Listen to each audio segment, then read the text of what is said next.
What's up? I'm Dane the Gambling God, the magician. I turned 20s into 100s. You already know. You follow me, I'm showing you how to rob it, just so you know, without a gun. So this week's episode of the podcast is going to be a little different. We're not going to do a podcast this week, but I want to show you guys where I come from, the street that I was born on. You're going to see the high school I went to. You're going to meet people that know me from when I was like 12, 13. And I want you to just enjoy, you know, what's going on. This is where I came from. And it's gonna be my first time watching it, like it's gonna be your first time watching it. So I'm curious to see what it's gonna look like and how it turned out. So let's watch it together.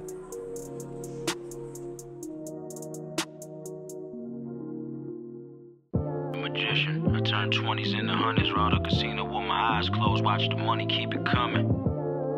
That's right, keep it coming. Right. Don't tempt me coming with nonsense. Even though I made it out, still empty one of these objects. Buying houses, living rent-free, that's one of the concepts. Pulling up in Bentleys in front of the projects. Cocaine white, had crack under my cuticles. My car give me flashbacks of what I used to do. Richard Millie's a trophy, it's on your checklist. Till you smarten up and realize that's an investment. I can't move it if the coke is bad. Bigger the Cuban that symbolize how much dope you had. It's for my niggas that did bids, but they came back up. Pulling up in Cullinans and Maybach trucks. And I'ma bet it all and bet it twice. That's just what happened when you live in the bettor's life.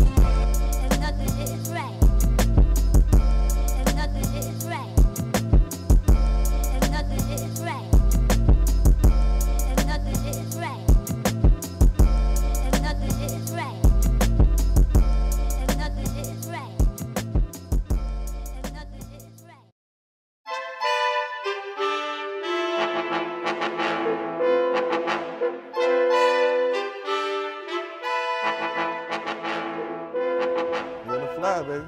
That's where it all come from. SFLYY, Sandfly. It's the hood. Yeah. What's happening, baby? Good? Everything good, man. Yeah, everything fly. That's my hood right here. That's how I get the name SFLYY. I'm from a neighborhood called Sandfly, Georgia. So I just shortened it to SFLYY just to rep my hood.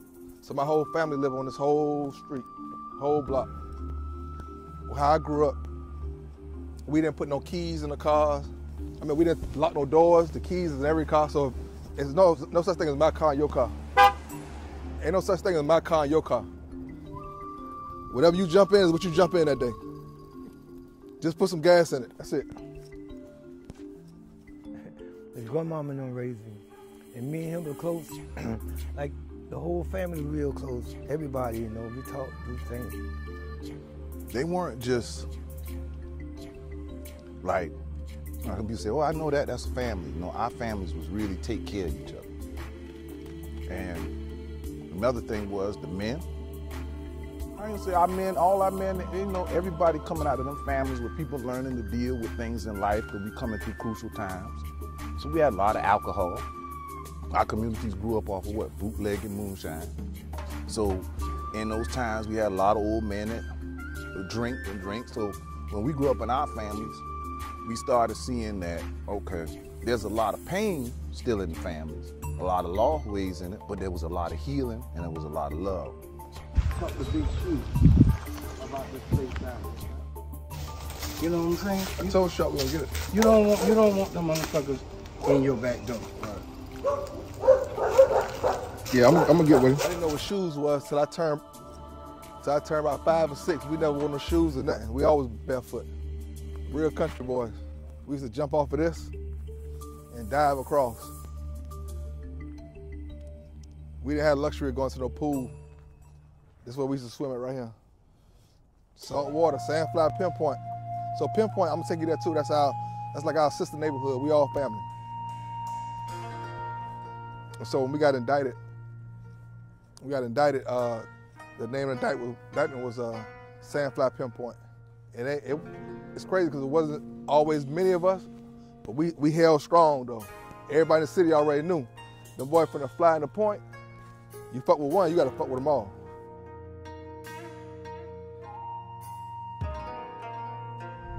I used to come out this motherfucker to shoot these niggas out, Jay. Young nigga pulling that motherfucker up from the sideline.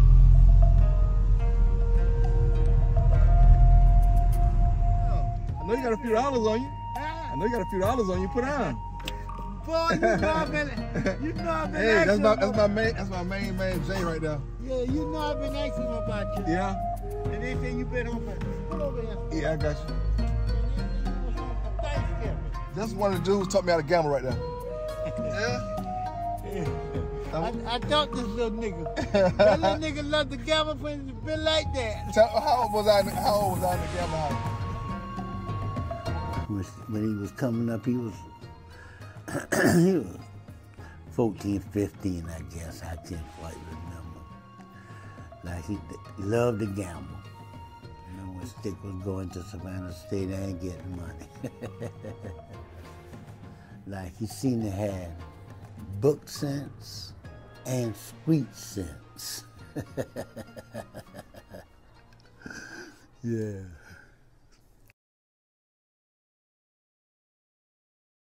It's the federal courthouse where I got sentenced at. 1998. They're redoing it so they can send 1,000 more people back to prison. That's crazy, dog. This building was like the Castle of Grayskull. That's what we used to call it. So yeah, so this right here, this the federal building. This is the back of it. So this is what they used to bring us through. Well, watch out. This is what they used to bring us through right here. When you come in the van, they bring you through here. They'll bring you through here and they usher you all the way through. So everybody, this spot was known in Savannah for when it used to be indictments. They would just, the news would be sitting right here, and they'll have the van pulling up, and then they'll have everybody come out the van shackled. Wrists, waist, feet. I'm gonna see if I can pull up that old footage, but yeah, this is Castle of Grayskull right here. They gave out 1 million years to a lot of people here. A lot of people. For years, I didn't want to come back. I never wanted to see this place. That's crazy.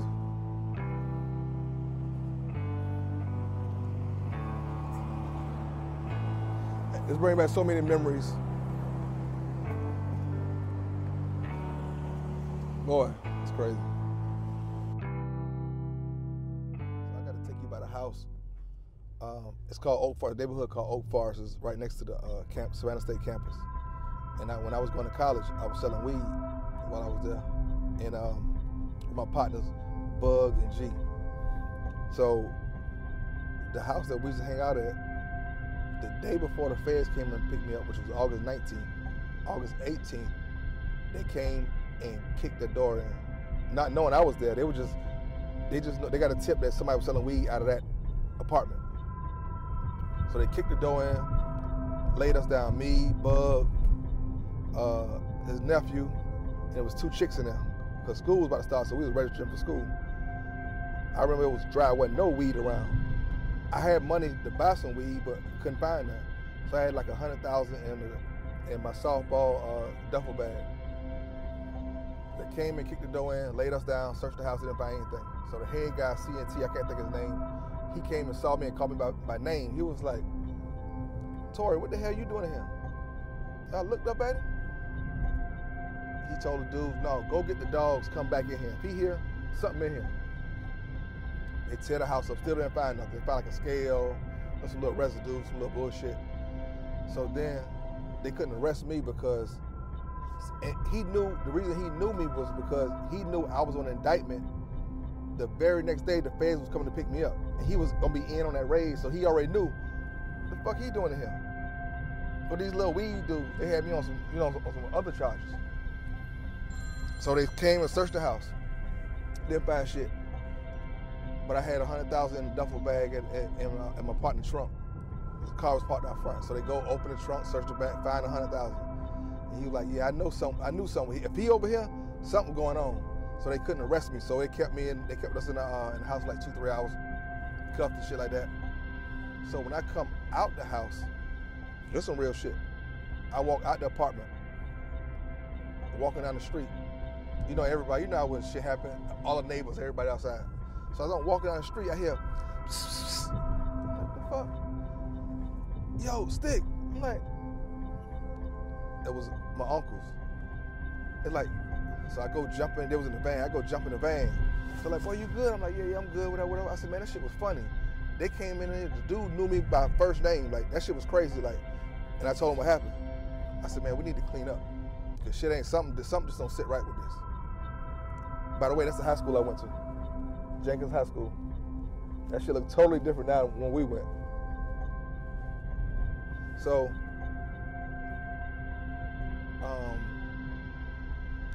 when I got in the van, I seen all type of assault rifles, guns, masks. I'm like, what the fuck is y'all doing with all this shit? They said 5 more minutes, we was coming to get you. I'm like, what? 5 more minutes, they're about to come kick the door in and come snatch me up out of that motherfucker. That's how crazy these motherfuckers was. It was this. 25.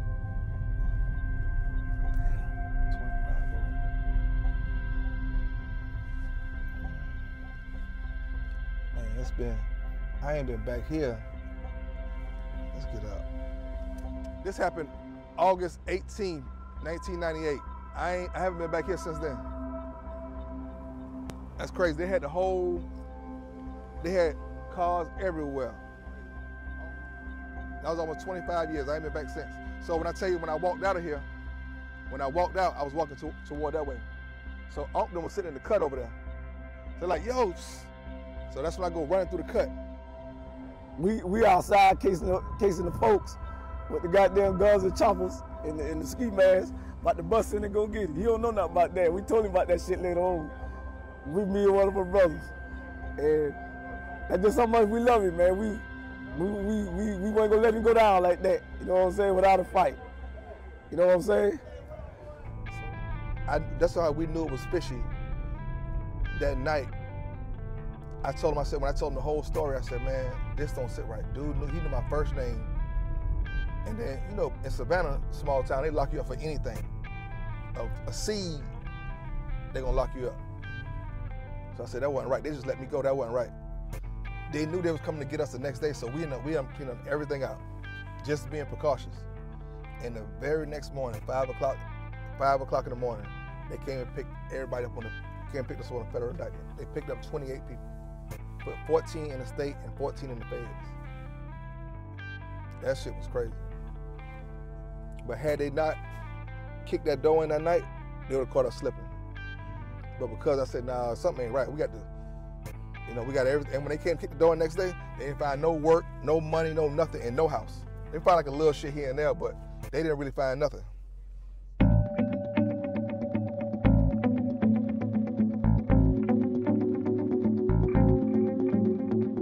I remember when he wrote one time, and he said, man, I'm studying the stock market.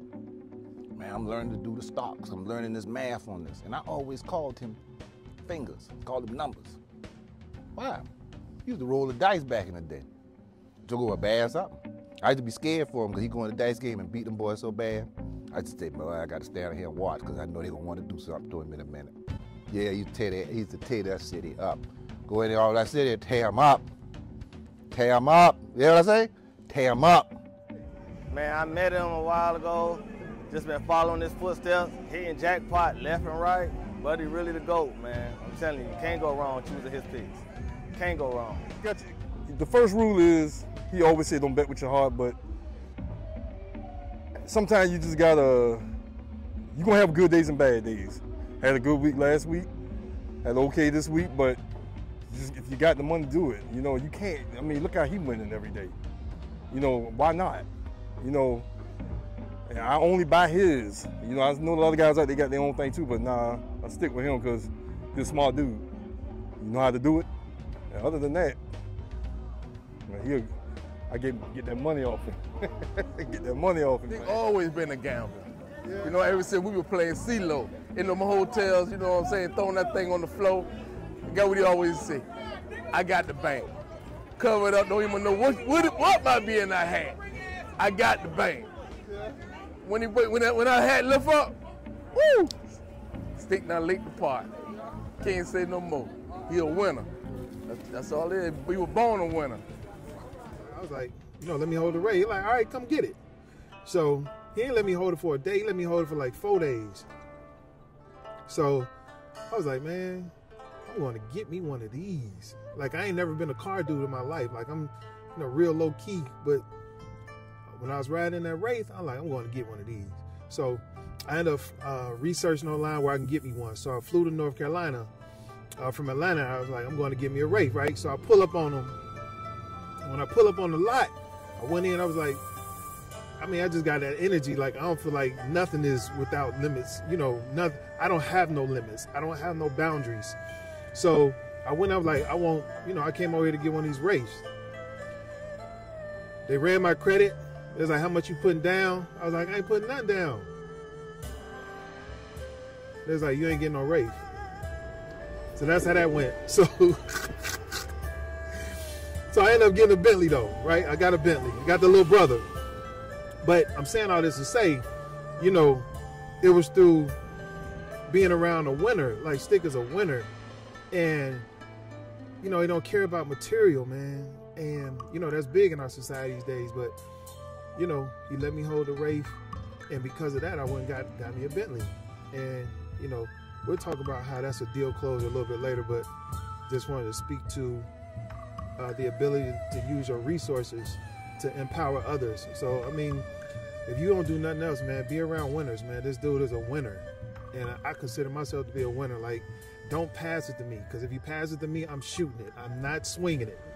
And he that same energy, you know what I mean? So, big shout out to Stick, man. Salute.